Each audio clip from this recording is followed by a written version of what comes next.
नमस्कार, स्वागत है आपका देश के नंबर 1 बिजनेस चैनल जी बिजनेस में। मैं हूं दीपक डोभाल। तो आज से अनलॉक 1 की शुरुआत हो गई है। बहुत सारी चीजों में छूट मिल गई है। 2 महीने तक एक तरह से सिकड़ी हुई थी, जकड़ी हुई थी इकॉनमी और आम आदमी की जिंदगी, लेकिन अब धीरे धीरे उसे खोलने के लिए कवायदें शुरू हो गई हैं और उसकी शुरुआत आज से हो गई है। हालांकि अभी भी एहतियातन बहुत सारी चीजों पर पाबंदियां जारी रहेंगी, लेकिन जैसे जैसे स्थिति में सुधार होगा बाकी चीजें भी ओपन होना शुरू हो जाएंगी। लेकिन जैसा प्रधानमंत्री नरेंद्र मोदी ने कहा कि अभी चुनौतियां खत्म नहीं हुई हैं, खतरा बरकरार है, खतरा टला नहीं है, इसलिए हमें सतर्कता बढ़ानी होगी, दोगुनी करनी होगी।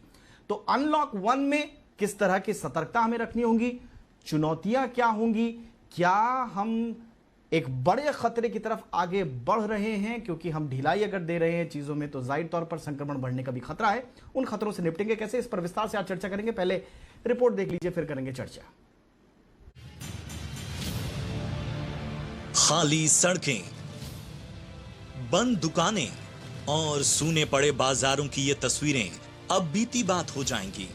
शॉपिंग मॉल्स और बाजारों में एक बार फिर रौनक लौट आएगी तो देश भर के मंदिर और मस्जिदों में आरती और अजान की आवाजें गूंजने लगेंगी और आज से जिंदगी कुछ वैसी ही हो जाएगी जैसी 25 मार्च के पहले हुआ करती थी।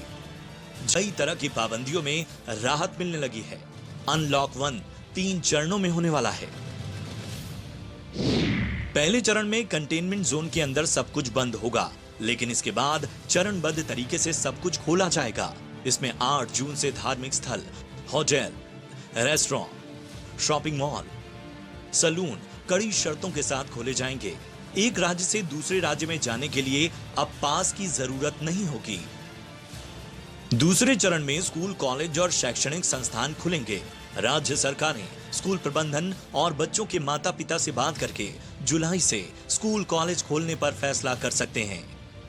तीसरे चरण में इंटरनेशनल उड़ानें, metro, rail, cinema hall, gym, swimming pool, entertainment park, theatre, bar और ऑडिटोरियम, असेंबली हॉल जैसी जगहें खोलने पर विचार किया जाएगा।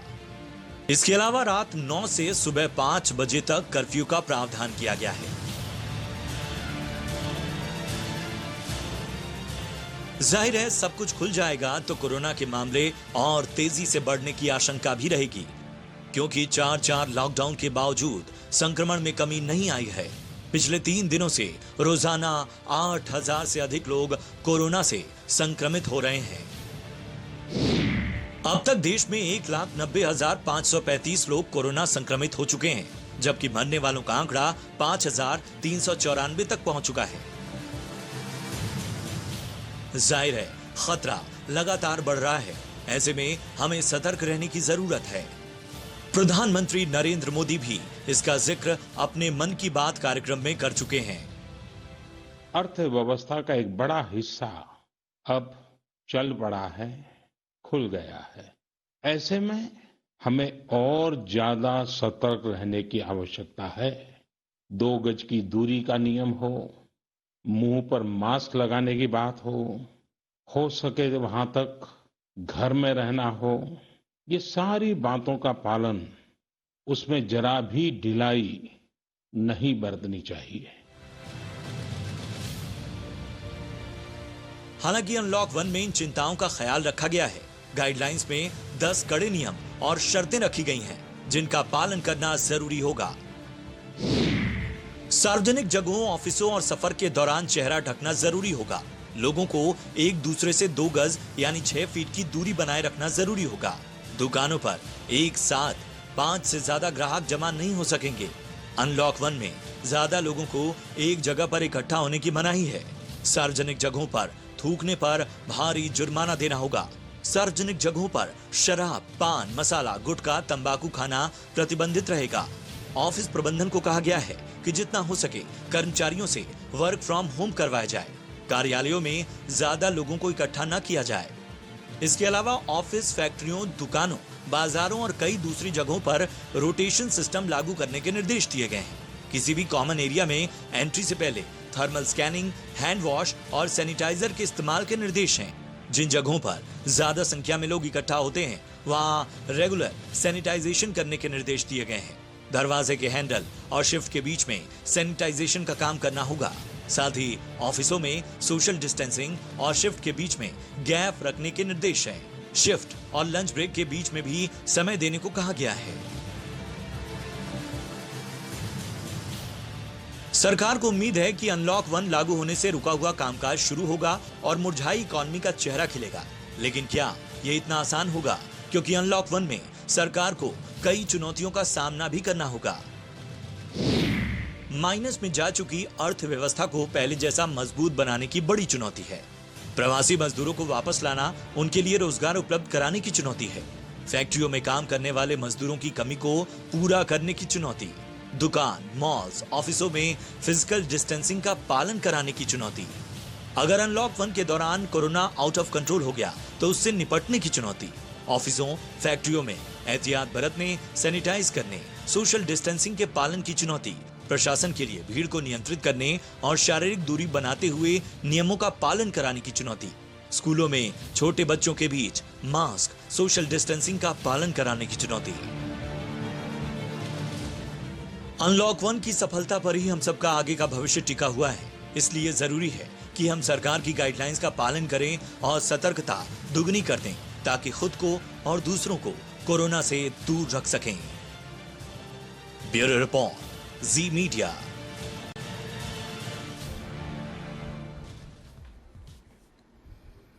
चलिए, तो आज से एक नई दुनिया में कदम रखा है। पिछले 2 महीने से दुनिया बदली हुई थी हिंदुस्तानियों की, लेकिन आज कई जगह पर बहुत सारी चीज़ों में ईज डाउन किया गया है। अब देखते हैं आगे की लाइफ किस तरह की रहेगी, लेकिन ये शुरुआत भर मानी जा रही है एक बेहतर भविष्य के लिए।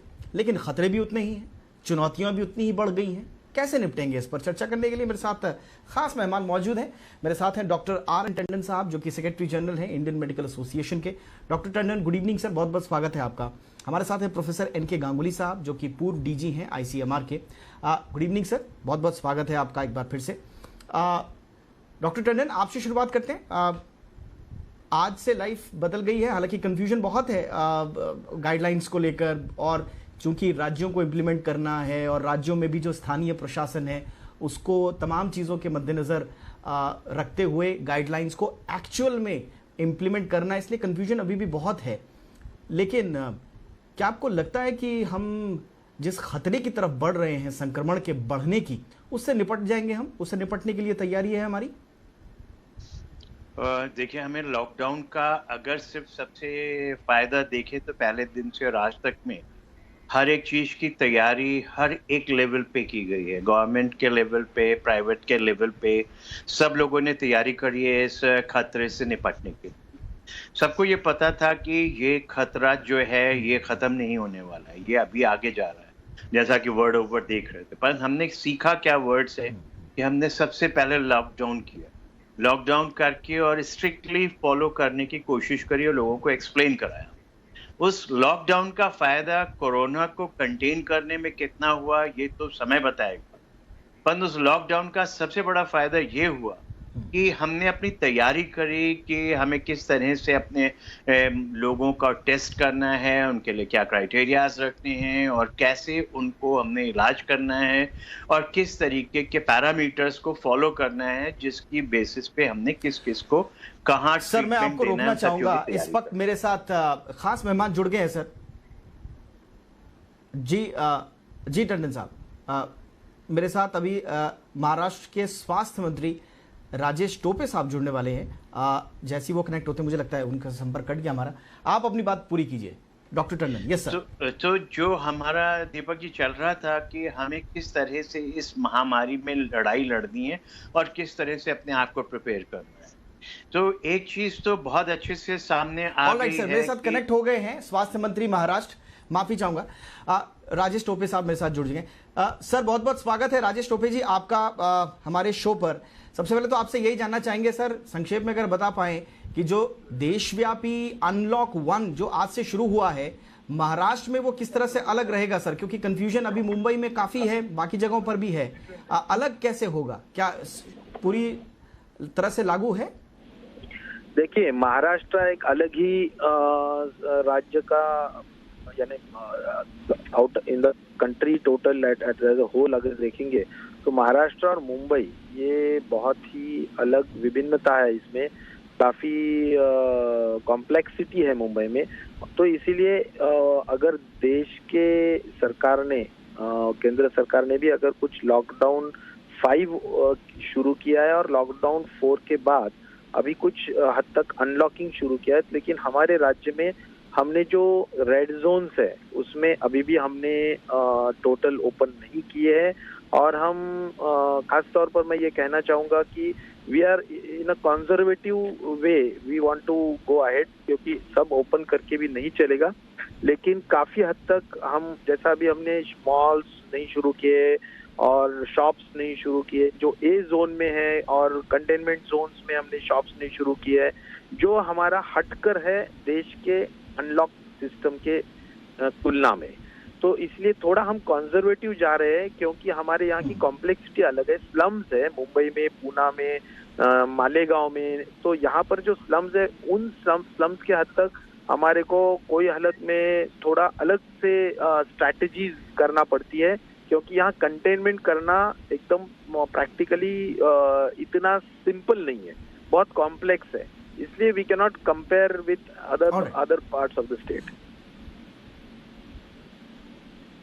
सर आपने स्टडी की होगी, क्या वजह है, क्योंकि 2 महीने लगभग हो गए हैं सर, आपने स्टडीज की होंगी, क्या वजह है कि मुंबई अभी एपिसेंटर बना हुआ है, संक्रमण जो है वो काबू में एक तरह से नहीं आ पा रहे हैं, कुछ स्टडी हो पाई? नहीं, देखिए मैं बहुत साफ तरह से किया हूँ कि मुंबई में, जैसा मुंबई एक इंटरनेशनल सिटी है और फाइनेंशियल कैपिटल है, वैसा 55% of the Mumbaikars live in slums also. So वहाँ पर के जो स्लम्स है, एक रूम में अगर 10-10, 15-15 लोग रहते हैं तो थोड़ा बहुत कॉम्प्लेक्सिटीज इम्प्लीमेंटेशन के लिए होती है, दिक्कतें होती है। जैसा कि सोशल डिस्टेंसिंग इतना इजी नहीं होता है, जो कॉमन टॉयलेट्स होते हैं उसमें भी कॉमन टॉयलेट्स में संक्रमण होने की संभावना बहुत ज्यादा रहती है, स्प्रेड होने की संभावना बहुत ज्यादा रहती है। और इसलिए बहुत ही जद्दोजहद कोशिश हो रही है कि इंस्टीट्यूशनल क्वारंटीन करना, संस्थात्मक अलगीकरण जैसा जो हम बोलेंगे, उसमें रखने के लिए भी बड़े पैमाने पे स्कूल्स, कम्युनिटी हॉल्स काफी बड़े पैमाने पे लिए हैं और वहां पर हमने रखे हैं। और उसके बावजूद भी यानी स्लम्स में थोड़ा जो संसर्ग है, जिसको हम संक्रमण कहेंगे, वो होते रहता है। तो लेकिन अभी एक है कि काफी स्लम्स में हमने कंट्रोल लाए हैं और मैं बहुत ऑप्टिमिस्टिक हूँ, बहुत आशावादी हूँ कि आने वाले 10-15 दिन में जरूर थोड़ा बहुत आंकड़ा बढ़ेगा।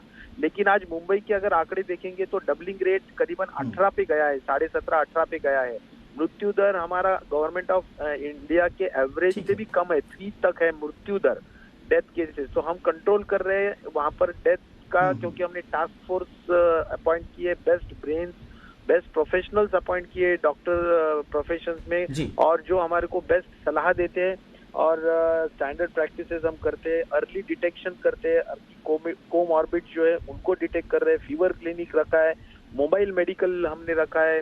और हमने जो खास तौर पर मैं ये कहना चाहूंगा कि जो टेली रेडियोलॉजी होती है, जिससे कि हम चेस्ट एक्सरे निकाल के इमीडिएटली हम बता सकते हैं कि ये कितने हद तक निमोनिया के पैचेस है वगैरह वगैरह, ये सब ऑलराइट सर, यानी कि राज्य सरकार की तरफ से पूरी तैयारी हो रही है, अच्छी बात है सर। सर मुझे फटाफट से ये बताइए, अभी थोड़ा सा कंफ्यूजन जो लोकल टैक्सीज हैं और ऑटो हैं, क्योंकि लोग आप बोल रहे हैं कि 10% जो है दफ्तर में आ सकते हैं लोग, लेकिन लोकल ट्रांसपोर्टेशन को लेकर बहुत सारा कंफ्यूजन है।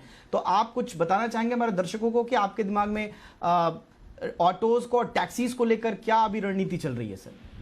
नहीं, देखिए यहाँ पर टैक्सीज और ऑटोज मुंबई में अलाउड हमने नहीं किए हैं अभी तक, क्योंकि एसेंशियल सर्विसेज के लिए ही अलाउड है, लेकिन आम पब्लिक के लिए अलाउड नहीं है। क्योंकि इंटर डिस्ट्रिक्ट जो होता है ट्रांसपोर्टेशन, वो अलाउड नहीं है। जैसे एक डिस्ट्रिक्ट से दूसरे डिस्ट्रिक्ट अलाउड नहीं है, लेकिन इंट्रा डिस्ट्रिक्ट अलाउड है। इंटरनल डिस्ट्रिक्ट्स में अभी हमारा जो देखो, हमने 2 ही इसमें ये किया है, एक तो रेड जोन जिसमें कुछ महानगर पालिका है, और फिर rest of the red zone, यानी उसमें कई डिस्ट्रिक्ट्स आते हैं। महाराष्ट्र का बहुत बड़ा हिस्सा जो रेड जोन से अलग है, वहां पर डिस्ट्रिक्ट के अंदरूनी सभी बिजनेसेस शुरू हुए हैं, सभी यानी शॉप्स शुरू हो गए, एग्रीकल्चर एक्टिविटीज है, इंडस्ट्रीज अक्रॉस महाराष्ट्र शुरू हुई है। और मुझे लगता है मोस्ट ऑफ द थिंग्स हमने ओपन अप किए हैं, ऐसा नहीं कि नहीं किए है, लेकिन कंटेनमेंट जोन जो होते हैं वो कंटेनमेंट जोन्स के हद तक हमने थोड़ा स्ट्रिक्टली ये किया है, स्ट्रिक्टनेस लाए हैं। लेकिन काफी अभी और एक मैं जरूर बोलूंगा कि हमारा रिकवरी रेट जो है मुंबई में, अगर चाहे कुछ भी हो, लेकिन रिकवरी रेट 45% है। तो करीबन 83% आर एसिम्टोमेटिक पेशेंट और 15% are just requiring small oxygen percentage. लेकिन आईसीयू सीरियस क्रिटिकल पेशेंट्स 1% या 1.5% है। इसीलिए चिंता वाली बात जरूर नहीं है, रिकवरी रेट बहुत बड़ी है और एक्टिव केसेस आज भी मुंबई में 20,000 ऐसे बहुत ज्यादा नहीं है। जी ऑलराइट सर, एक आखिरी सवाल सर, इसका जवाब अगर दे पाए सर। हमने कुछ देखा सोशल मीडिया के माध्यम से, कुछ वीडियोस आए हैं जो जिन्होंने परेशान भी किया लोगों को, लाशों के बीच में इलाज चल रहा है, केएम हॉस्पिटल का हमने देखा। ये कहा जा रहा है कि मुंबई में उतने आईसीयूज और बेड्स नहीं है जितनी की रिक्वायरमेंट है। उनको क्या आश्वासन देंगे सर उन दर्शकों को? देखिए, मैं ये बोल रहा हूँ कि ये जो वीडियोस है ये थोड़ी निगेटिव पब्लिसिटी हो रही है, ये बिल्कुल गलत है। देखो, अगर कोई वार्ड में एक आधा पेशेंट जो कोमॉर्बिडिटी का होता है, 60 इयर्स प्लस होता है, और वो समझो अनफॉर्चुनेटली उसकी डेथ होती है, तो उसको वहां से हटाने के लिए आईसीएमआर का भी एक प्रोटोकॉल होता है कि करीबन आधा घंटे के अंदर उसने हटाना चाहिए। तो तब तक अगर कोई वीडियो लेके बोलता है कि अगर पेशेंट और डेथ बॉडी बाजू में है, तो दैट इज एब्सोल्युटली, मैं बोलता हूँ कि यानी ये फॉल्स पब्लिसिटी कहा जाता है, और कभी कभी रिलेटिव्स आने को लेट होता है। तो ये रहा पब्लिसिटी के हद तक। लेकिन शॉर्टेज ऑफ बेड्स अगर बोलेंगे तो जो 3 कैटेगरीज के हॉस्पिटल रहते हैं, जैसा कि सीसीसी यानी कोरोना केयर सेंटर बोलते हैं हम उसको सिम्प्टोमेटिक पेशेंट्स के लिए, डीसीएचसी कैटेगरी यानी जहां पर ऑक्सीजन लगता है, ये 2 कैटेगरीज के लिए बिल्कुल बेड्स की कोई प्रॉब्लम नहीं है। लेकिन आईसीयू जहां पर जिस पेशेंट को लगता है, और जो कैटेगरी DCH कहा जाता है यानी डेडिकेटेड कोविड हॉस्पिटल, तो उसमें सिर्फ आईसीयू के हद तक जरूर हैंड टू माउथ परिस्थिति है, लेकिन काफी सुधार हुआ है। हमने एम्बुलेंसेस बहुत बड़े पैमाने पे बढ़ाए हैं, क्योंकि यहाँ पर हमने जितने भी यहाँ के बेस्ट के जो बसेस है, those are converted into ambulances, और डैशबोर्ड हम हॉस्पिटल्स को लगाए हैं, और उससे हम बहुत अच्छी तरह से दिखा सकते हैं लोगों को कि कितने बेड्स कैसे कैसे अवेलेबल है। और प्राइवेट हॉस्पिटल्स जो है उसके 80% बेड्स हमने अभी लेने का एक निर्णय लिया है, और वो एनक्रोचमेंट हमारा शुरू है प्राइवेट हॉस्पिटल्स में। इसलिए अभी बेड नहीं मिलेगा ऐसा बिल्कुल संभावना नहीं रहेगी, और बेड जरूर मिलेगा। ये बहुत ही अच्छा चित्र है। बीकेसी, वरली और दहीसर, गोरेगांव, यहाँ पर करीबन 2-2 हजार बेड्स के हॉस्पिटल्स नए तरीके से यहाँ के एमएमआर रीजन में और मुंबई में तैयार किए जा रहे हैं। Those will be put into function and operation with in a day और 2।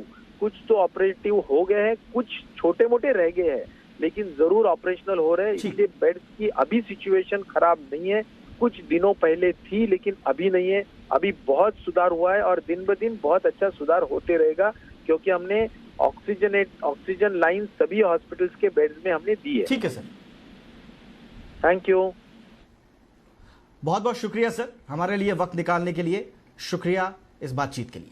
और फटाफट से चर्चा को आगे बढ़ाते हैं। टंडन साहब का हमने पक्ष जाना, और हमारे साथ टोपे साहब भी जुड़े, गांगुली साहब हमारे साथ जुड़े हुए हैं। सर, आपको क्या लगता है अभी जो चैलेंजेस आने वाले हैं हमारे सामने अनलॉकिंग के साथ साथ, क्या हम उनसे निपटने के लिए तैयार हैं सर? एक्चुअली अगर आप महाराष्ट्र के स्वास्थ्य मंत्री की मैं बातें सुन रहा था, जो भी कुछ कर रहे हैं बहुत अच्छा कर रहे हैं, एग्जैक्टली जो करना चाहिए वही कर रहे हैं। एंड इससे बहुत खुशी हुई कि जो उनका प्लान है वो उसको कारगर भी कर रहे हैं, तो उससे ज़रूर उसका असर आएगा। दूसरी चीज़, आज मैं निकला था घर से, मैंने किसी को भी बिना मास्क के कहीं पर भी सोशल डिस्टेंसिंग का वायलेशन, कहीं पर भी सैनिटाइजेशन का वायलेशन नहीं देखा मैंने। जो अगर आप यूके देखें, अमेरिका देखें, कोई भी हज़ारों लोग आपको बिना मास्क के चलते हुए देखेंगे, यहाँ पर मैंने एक आदमी नहीं देखा, मैं पर्टिकुलरली देख रहा था। तीसरी चीज़ जो हमको करनी है इसमें, यहाँ पर कि थोड़ा सा हमें सुधारना पड़ेगा कि कैसे इंटरस्टेट अपने से एक दूसरे से अच्छा कोऑर्डिनेशन करेंगे, क्योंकि लोगों की रोटी रोटी जुड़ी हुई है, जो पर्टिकुलरली दिल्ली के अराउंड जो है, नोएडा, फरीदाबाद, गुड़गांव वगैरह, एक शहर से दूसरे में लोग काम करते हैं, और ट्रांसपोर्टेशन का सुधार हमें करना पड़ेगा, नहीं तो लोग तोड़ेंगे, क्योंकि जब उनकी नौकरियां जाएंगी तो वो इसको तोड़ेंगे। कहीं पर हमें ट्रांसपोर्टेशन का सुधार करना पड़ेगा। अगर ये सारे लोग सारे नियम पालन करते हैं तो ट्रांसपोर्टेशन में अगर हम सुधार लाएंगे तो अच्छा होगा। बट मेरी जो मेन वो कंट्रीब्यूशन होगी आज, कि हमें साइंस से ड्रिवन होना पड़ेगा। हमारी डिसीजंस जो हैं सिर्फ इकोनॉमी से नहीं चलनी पड़ेगी, साइंस से करना पड़ेगा। सो हमारे यहाँ पर जो केस डिटेक्शन है, केस के ट्रैक डाउन करने हैं, और केस को स्टिग्मा को हटाना है, और लोगों को अप्रोप्रिएटली जल्दी से ट्रीट करने, क्योंकि 2 दिन भी अगर देर हो गया तो हजारों नए लोग संस्पर्श में आ जाते हैं। तो ये वाले टेस्ट अब हमारे पास अवेलेबल है, और कहीं पर हमें इससे गाइडेड होना पड़ेगा, और हमको जो आंकड़े हैं वो इन टेस्टों के अराउंड करना पड़ेगा, और साइंटिस्ट के सलाह से भी जानी पड़ेगी। और साइंटिस्ट के सलाह का मतलब मेरा है कि ब्रॉड साइंटिस्ट ग्रुप जो इंडिया में हैं, उनसे बीच बीच में सलाह करके आगे चलनी पड़ेगी। बट साइंस ड्रिवन अगर होगा, यानी इकोनॉमिक के मोर्चे पर तो ठीक है, आपको चलना ही है, इसके साथ साथ आपको साइंस के मोर्चे पर जो भी तैयारियां करनी है, क्योंकि कोविड से लड़ाई अल्टीमेटली चिकित्सा विज्ञान को लड़ना है, साइंस को लड़ना है, वो उसका रोल इंपॉर्टेंट है, उसके साथ भी हमें आगे बढ़ना होगा। डॉक्टर टंडन सर, एक जो चुनौती सामने आ रही है सर, वो मॉनसून की आ रही है, और मॉनसून में हम देखते हैं कि इम्यूनिटी में थोड़ा सा प्रॉब्लम होती है, लोगों की इम्यूनिटी स्ट्रांग नहीं होती है इतनी। कितने बड़ा चैलेंज आप मॉनसून को और उस समय इम्यूनिटी को देखते हैं सर, कोविड के हिसाब से?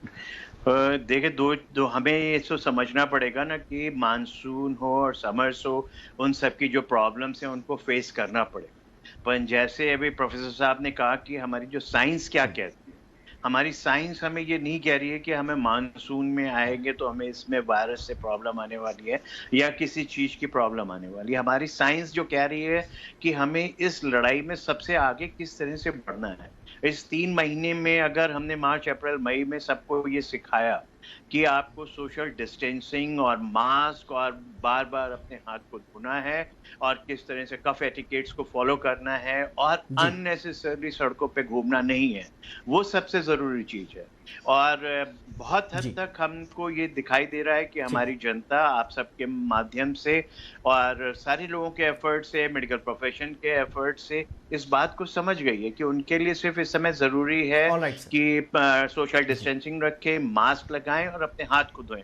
परंतु अभी भी सारी जिम्मेदारी ले दे करके जो है, अब 3 महीने तक गवर्नमेंट ने लॉकडाउन रखा और उन्होंने अपनी जिम्मेदारी ली, आपको हर चीज की फैसिलिटीज दी। पर आज से सारी जिम्मेदारी जो है ये ट्रांसफर हो गई है to state, to the local authorities, और सबसे ज्यादा जो है आम जनता के ऊपर हो गई। बिल्कुल, ये जो कुछ भी बताया गया है, चाहे सोशल डिस्टेंसिंग है, चाहे और ये जिम्मेदारी हम सब निभाएंगे, इंडिविजुअल लेवल पर निभाएंगे।